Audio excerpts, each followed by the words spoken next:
What is up, everyone? It's Quinn here, and in today's video, I'm going to be going through 5 different tips to help you guys dominate your fantasy football drafts. These are tips that can apply to beginner drafters or people who are definitely more experienced in fantasy football. Like, these are things that are important if you're just starting out, but these are also things that, I continue to use as I go into all of my fantasy drafts. So diving into 5 tips, let me know your thoughts down below in the comment section. If you enjoy the content, do me a huge favor, hit that like button and subscribe to the channel. It really does help me out a ton. But the first tip here, it's probably going to seem obvious, but it's going to be understand your league settings. So obviously, the thing that probably comes to mind here would be like your scoring settings. So PPR, half point PPR, standard scoring. Obviously, that's going to impact the way you draft. Same thing with 4 point per passing touchdown compared to 6. The more pocket passers are going to be benefited by 6 point per passing touchdown. The rushing guys are going to take a little bit of a hit. But the thing I want to point out more in this kind of tip would be the number of teams and the starting lineup format that you have in your leagues. These are also things that should definitely be impacting your strategy. So for example, like having an elite quarterback or an elite tight end becomes much more valuable the smaller your league is. So, a quarterback or a tight end that's top tier, Kelsey, Andrews, Mahomes, Allen, Hurts, even like Lamar, Fields, all of those guys, those players become more valuable and should be pushed up draft boards if you're in an 8-team league or a 10-team league compared to you drafting in like a 12 or a 14-team league. Those elite quarterbacks and tight ends are also going to be more valuable in a league where you have a shallower starting lineup. So if you're just like, hopping into an ESPN league or a Yahoo league, these settings are probably going to be 2 running backs, 2 wide receivers, a quarterback, tight end, and then you have your flex.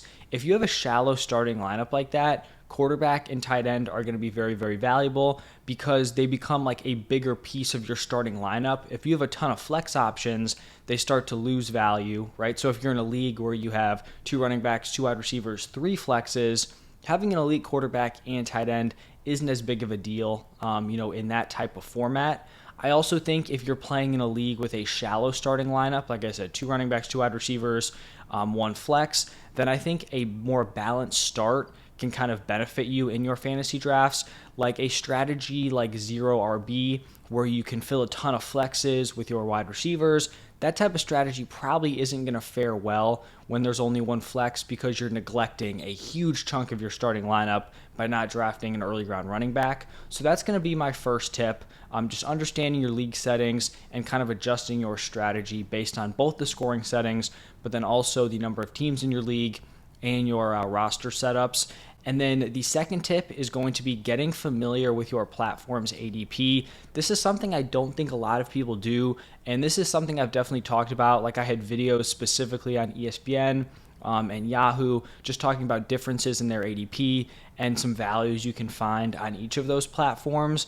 And when you just go platform to platform, there can be extreme differences in both the ADP on those sites and the overall rankings, right? Like you have the ADP where people are getting drafted, but then you also have the rankings that the site kind of gives you, which is what a lot of people are looking at to just kind of find like the next best player available. Even checking the ADP like 30 minutes before your draft can hugely benefit you, actually going in and drafting the best possible team. You're able to look at some potential values that could fall, right? Like maybe you'd be willing to take someone in the 3rd round, but on ESPN, they're ranked as like a 6th rounder. Then instead of reaching in the 3rd round, you have the opportunity to draft them maybe the 4th or the 5th round where you're still getting a value.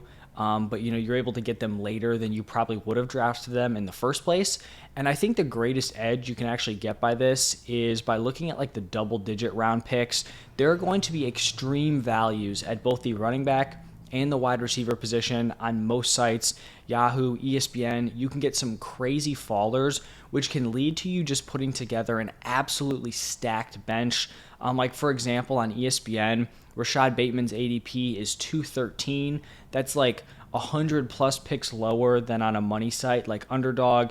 You've got on NFL Fantasy, Elijah Moore's ADP is 230. I mean, that's got to be like 100 plus again ADP difference from a money league like Underdog Fantasy Football. And these are players where if you're on the board, you're looking at the top 10, 20 players available, they probably wouldn't even pop up as potential picks because they're so buried on the ADP. and you just wouldn't even see them if you didn't notice them ahead of time. So being able to recognize those values before you're scrambling on the clock, I think can really help you in your drafts. And like I said, you can build just some dominant benches and depth options in like your ESPN and Yahoo fantasy football drafts, whereas everyone else is just looking at some of the best players available, which probably isn't the sharpest in terms of ranking and ADP.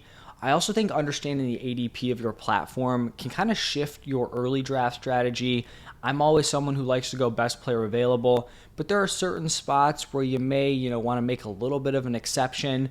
Like, for example, if on your platform running backs just fly off the board and you just don't think there are going to be any quality options after round 2, I have like that group from number 4 to number 7 where you have Bijan, Eckler, Hill, Cooper Kupp. I really feel like you could go with any of those guys, but maybe if you hate the running back value in like after rounds 1 and 2, maybe then you go with Bijan and Eckler over, a wide receiver like Tyreek Hill or Cooper Kupp, or maybe on a different platform, you love the value at running back in rounds like 3 through 5. You can get a falling Ramondre, a falling Breece Hall, maybe Dameon Pierce is going like 4 or 5 turn area. So in that case, you may want to go with one of those wide receivers early on if you have those players super close together in your rankings. So that is going to be the second tip. Now, tip 3 is going to be flexible with your draft strategy. I've put out a bunch of different draft strategy videos this offseason, and I always try to make sure I say, like, you should never go into a draft locked into this strategy. Even if you watch one of my videos, whether it's 0 RB, hero RB, double hero RB, and you're like, I like the way these drafts played out, I want to do this. It's good to have that draft kind of like in your repertoire, but you should never be, like ready. The draft starts, you're on the clock, and you're like, I'm going hero RB, I'm going double hero RB. Like, you should never be in that position. You should pretty much be drafting like best player available through, I'd say, like the first like 4-ish rounds, and then you can kind of figure it out. So if you go best player available and then you end up with 2 stud running backs in round 1 and 2, then cool. You can run a double hero RB build from there. But in a different draft, your best player available may end up with 1 running back through 4 rounds, bunch of wide receivers. Then you can execute a different type of draft strategy. You go best player available, and then you kind of can use a strategy moving forward, but you should never be locked into it, because then you're just going to end up losing out on a ton of value, and you're just kind of like locking yourself in for no reason. So that's going to be tip number 3. Now moving over to tip number 4, this is going to be reading the draft board. And this is going to be more important if you're picking like at the beginning or in the end of the round. It's going to be kind of tough to read the board if you're in the middle, just because there's so much variance that could happen, with a ton of teams on each side of you. But I think there are going to be 2 different ways you can kind of gain an edge here by reading the draft board. The first would be anticipating what position your league mates are going to take, or probably more importantly, like what positions they're not going to take. So for example, say you're picking at like the 3 spot, and pick 1 and 2 go with Josh Allen and Jalen Hurts in round 2. You're on the clock in the 4th round. You're choosing between Justin Fields and like a different position player you like. It's probably very unlikely that the Josh Allen or Jalen Hurts teams are going to pick Fields at the 4-5 turn. It's not impossible, but it's pretty unlikely. So if you have Fields and this other guy kind of in the same range, you can go out, you can pick the other position, because you have a pretty decent chance that Justin Fields is going to fall back to you. Whereas if you don't read that draft board, you pick Justin Fields in round 4, even though he would have fallen to round 5, then you probably are going to lose out on that other top position guy, because there are going to be 4 picks before you are back up on the board. And then the other way I think you can kind of game the system here and read the draft board would be kind of combining reading the draft board and using the platform's ADP. So say you're picking close to the turn, you really like 2 players, you don't really have a super strong lean either way. If one player is like the highest ranked guy on the platform, he's like the next best available, and the other guy's kind of buried a little bit, I think it just makes sense to get the highest ranked guy first, because the odds of those guys picking after you snagging that guy that's ranked lower is going to be, not as likely as them going out and picking the highest ranked guy. And then moving into the 5th and final tip, it would just be understanding optimal roster construction. So this is kind of tied into don't be locked into a draft strategy, but once you're kind of through the first 4-ish rounds, then you can kind of figure it out. So after you go best player available early on, you can kind of start to figure out what type of team your build is going to be. So for example, if you go running back heavy early on, you should probably end up hammering the wide receiver depth throughout the rest of your draft, right? Like if you go 3 running backs through 4 rounds, you probably don't need to end your draft with 6, 7 running backs. You may be able to get away with, just 3, maybe 4, probably at most 5.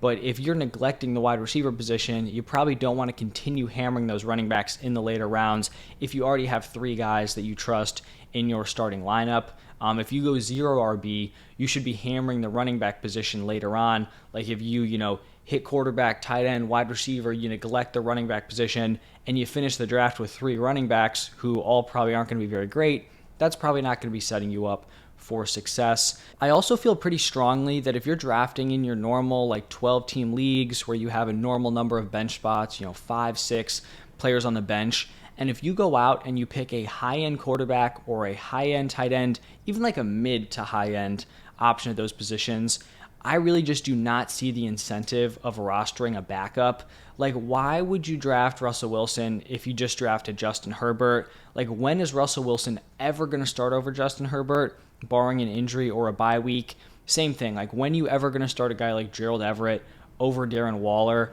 It just is very unlikely that that's ever going to happen. And even if they do get hurt or they do get injured, the difference between like Russell Wilson and the next best quarterback on waivers, or Gerald Everett and some random tight end on waivers, the difference probably isn't going to be too extreme. But by rostering those backup options, you're losing opportunities to roster handcuff running backs who could immediately become startable due to an injury, or like wide receivers with some upside in the later rounds, some potential like darts on rookies.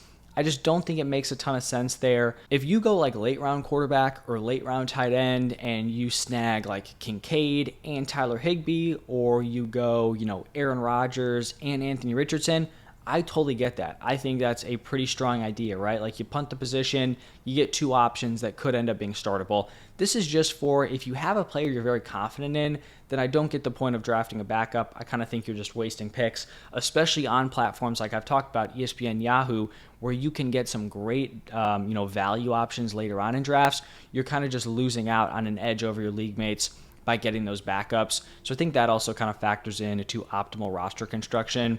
So that's going to wrap it up for my 5 tips. Just to run through them again: understand your league settings, get familiar with your platform's ADP, be flexible with your draft strategy, read the draft board during your draft, and then understand optimal roster construction. So those are going to be my 5 tips. Let me know what you guys are thinking down below in the comment section. Hopefully you guys can implement these and dominate your fantasy drafts. Thank you all for stopping by, and I will see you in the next one.